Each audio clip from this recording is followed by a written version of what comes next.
үзэгчдээ онцгойдлын байгууллагаас 14 хоног тутам танд хүргэдэг онцгойдлын цаг нэвтрүүлгийн 2025 оны шинэ дугаар эхлэхэд бэлэн боллоо. Өнгөрсөн 2024 онд онцгойдлын байгууллагаас дэвшүүлсэн зорилт хэрэгжүүлсэн арга хэмжээ томоохон үйл ажиллагааг энэ удаагийн нэвтрүүлэгтээ тоомлон хүргэж байна. Онцгойдлын байгууллагын аль багшид 7890 хүний амнаас 360 тэрбум төгрөгийн эд хөрөнгийг авран хамгааллаа.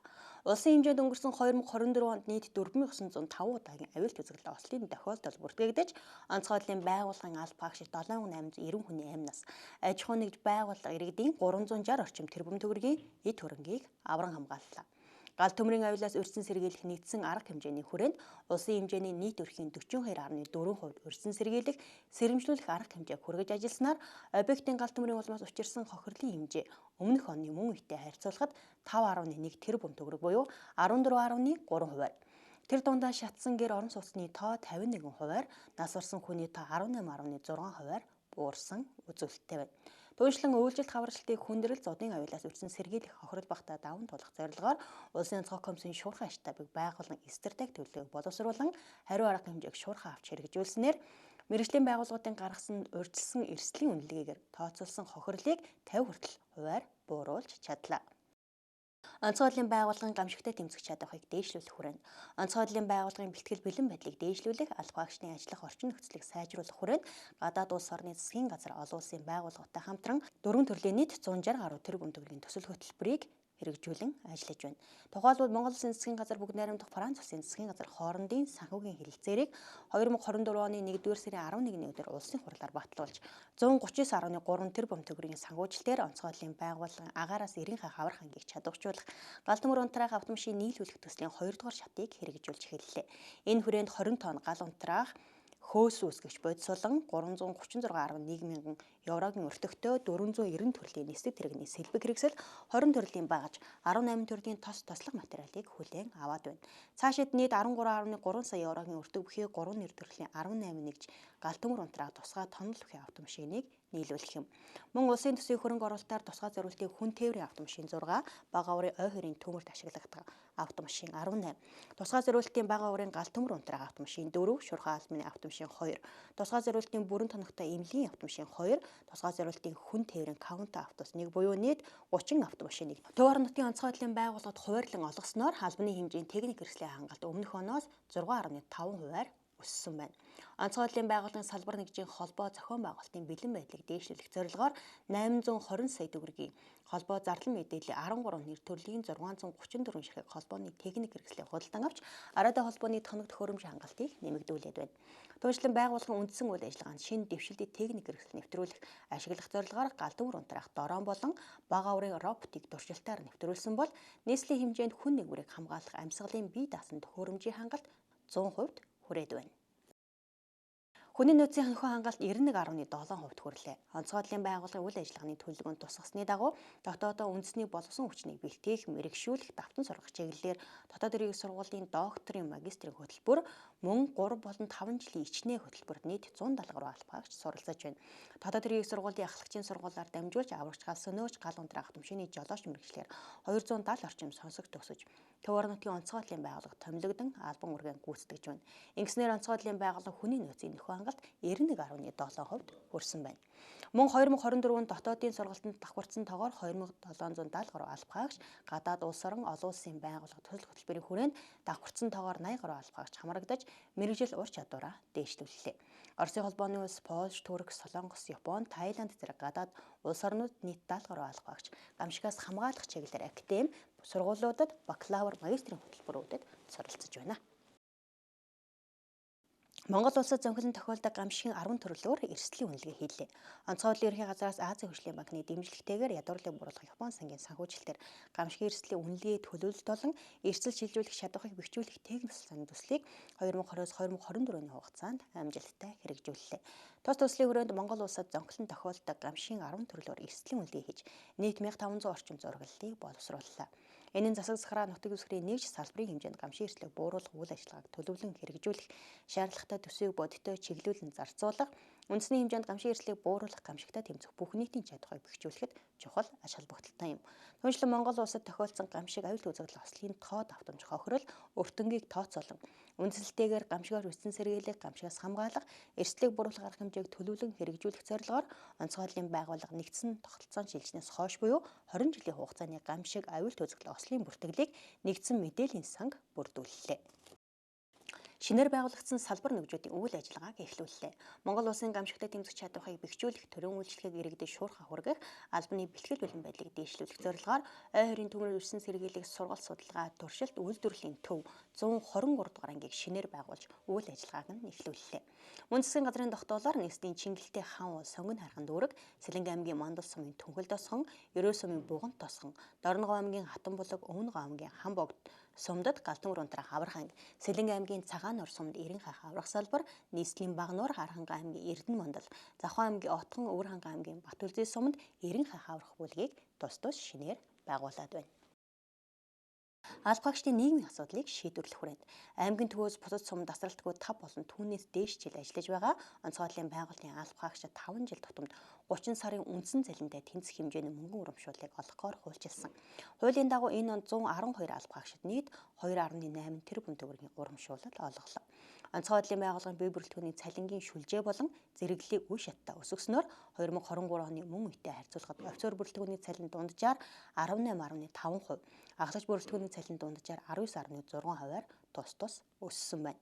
Түүнчлэн орон сууцны ипотекийн 6% зээлэнд 13, түрээслэд өмчлөг нөхцлөөр орон сууцчлах хөтөлбөрт 15 албагчийг хамруулж 17 албагчид гэр олгосон бол 5 албагчийг 0.7-оос 2.1 га газартаа болгоход дэмжлэг үзүүлж орон сууц болоод бусад нийгмийн асуудлыг шийдвэрлэхэд 43 албагчид мөнгөн тусламж шийдвэрлсэн байна.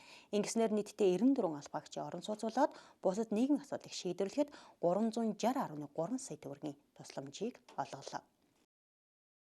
Онцгой байдлын байгууллагаас 5 гавьяат төрөн гарлаа.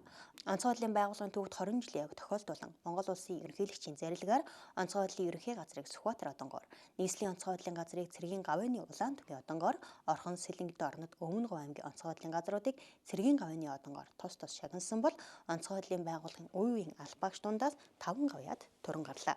Тодорхойлбол гавьяат эдийн засаг цолыг онцгой байдлын ерөнхий газрын хамтын хорооны гишүүн бэлтгэл хурандаа Бунцгийн Батаахүү, үйлчлэгээний гавьяат ажилтны цолыг бэлтгэл хурандаа Чимд дөртийн Батчулуун, Дөрж хотын Ууган баяр, онцгой байдлын ерөнхий газрын дэргэдэх 09 ангийн Эрен хах аврах салбарын аврагч Ахлах халагч Пүрэв Дөржийн Хатан болд нийслэлийн Баянгол дүүргийн онцгой байдлын хилцээний Галдан уран тарах аврах 18 дахь ангийн гал сөнөөгч Ахлах халагч Төвөн баярын даваа дорч нар тус хүртэж нийтдээ 2024 онд эрхэлсэн ажил албандаа амжилт гаргасан 653 албагч төрийн дэд одон медалаар шагнагдаж төр засагтаа үнэлэгдлээ. Мөн олон улсын иргэний хамгаалтын офицер одонгоор Монгол улсын шинжлэх ухааны гавьяа зөвтгөлтөнд цэргийн шинжлэх ухааны доктор профессор Хушууч генерал Үржин, Баатар одонгоор онцгой байдлын ерөнхий газрын харьяа үндэсний аврах оргидын Эрен хах аврах салбарын захирагч Хушууч Батцорог, нийслэлийн аврах ангийн аврагч холбоочин Ахлах халагч Инх Мутнаар шагнагдлаа. Хөвсгөл нурж ивсэн 11 автомашин тээвэр нислэг татан гаргаж 50 орчим тонн аюултай хог хэвлэлийг аюулгүй болгов.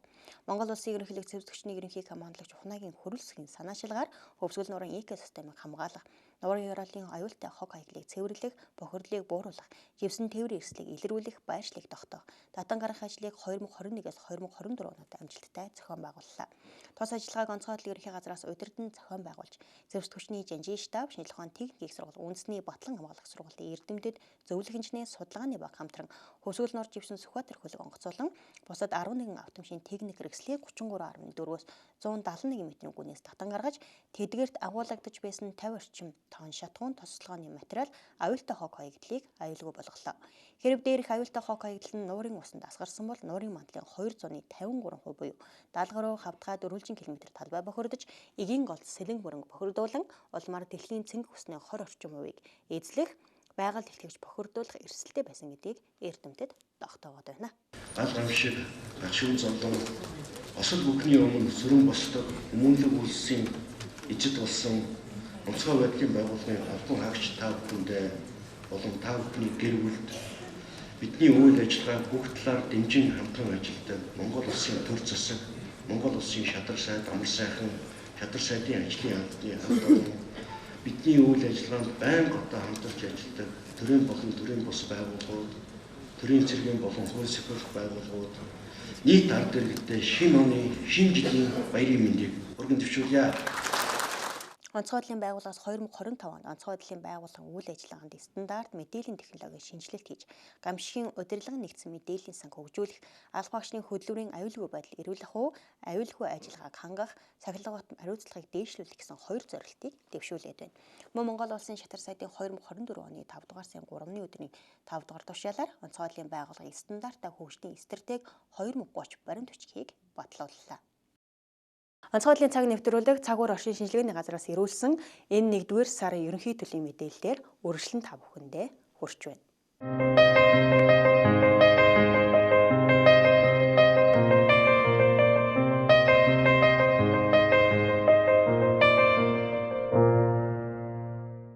Цагуурын байгууллагын ирүүлсэн мэдээгээр 1-р сард агаарын дундаж температур ихэнх хугацаанд олон жилийн дунджийн орчин болон дунджаас бага зэрэг дулаан байх хэдиж 2-р 10 хоногийн дунд болон сүүлч үеүүдэд ихэнх нутгаар хүйтний ирж чангарч дунджаас 3-8 градус хүйтэн байх төлөвтэй байна.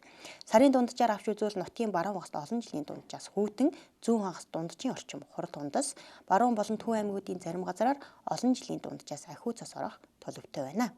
Нутгийн баруун хагастай олон жилийн дунджаасаа хүйтэн, бусад нутгаар олон жилийн дунджаа орчин байх төлөв гарсан бол эх сарын хурд тундасны хувьд баруун аймагуудын нутаг болон төв аймагуудын нутгийн хойд хэсгээрээ олон жилийн дунджаасаа ахиу цас орох төлөв ажиглагдж байгаа бөгөөд бусад нутгаараа олон жилийн дунджийн орчин байх төлөвтэй байна.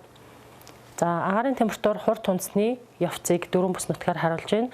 Ерөнхийдөө сар эхлэхдээ баруун аймагуудын нутгаар өдөртөө хүйтний ирж сулрах төлөвтэй байна. Харин зүүн аймагуудын нутгаар болон төвийн нутгийн зүүн хэсэг, говийн нутгийн зүүн хэсгээрээ бага зэрэг салхи шуурхтай жиндүү хүйтэн байх төлөвтэй байгаа бөгөөд цаашдаа 2-р 10 хоногийн дунд болон сүүлч хэсгээрээ ихэнх нутгаараа хүйтний ирж нэлээд чангах төлөвтэй байна. Харин бусад хугацаанд олон жилийн дунджаа орчин болон олон жилийн дунджаасаа 1-2 градус дулаан байх юм төлөвтэй байна. Мөн ус цагуур орчны судалгаа мэдээллийн хүрээлэнгээс ганц уншлах цасцууд бэлчээртэй холбоотой газрын ажиглалтын болон хиймэл дагуулын олон төрлийн мэдээг нэгтгэн боловсруулж гаргадаг зуудын эрсдлийг 2024 оны 12 дугаар сарын 31-ний байдлаар үнэлэхэд нийт нутгийн 40% их, 20 орчим хувьд нь дунд зэрэг эрсдэлтэй байгаа бол 13% бага эрсдэлтэй, 20 орчим хувьд эрсдэлгүй гэж гарсан байна.